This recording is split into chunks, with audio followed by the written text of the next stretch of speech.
નમસ્કાર મિત્રો, કેમ છો? બધા મજામાં જ હશો. પણ આજે હું તમને એક સરસ મજાનું સ્ક્રીન ઉપર જે તમને દેખાઈ રહ્યું છે ને એ સ્ક્રીન ઉપર વાંચી અને તમારું આના માટે શું કહેવું છે ને એ મને કહેજો. એક મિત્રો અત્યારે કેટલી હદે અહીંયા આપણે કોઈ સમાજ માટે નથી, કોઈ સમાજની વિખવાદ થાય એ માટે નહીં, પણ આ જે તમને સ્ક્રીનમાં દેખાય છે એના માટે તમે શું કહેવા માગો છો ને એ મને જરીક જણાવજો અને કમેન્ટ કરજો.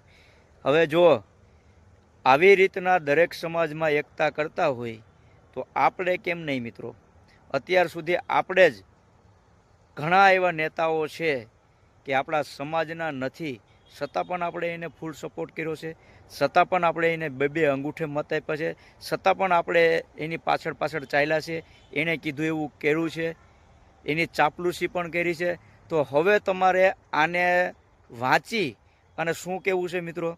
ખરેખર મિત્રો, જો તમે તમારામાં માનવતા હોય અને તમારી અંદરની જો ખુમારી હોય તો મિત્રો આનો જવાબ અવશ્ય 2027માં આપણે આપવો જોઈએ કે ન જોઈએ એ મને કમેન્ટ કરજો.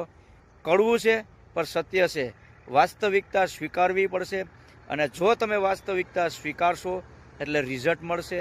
જય હિન્દ, જય ભારત.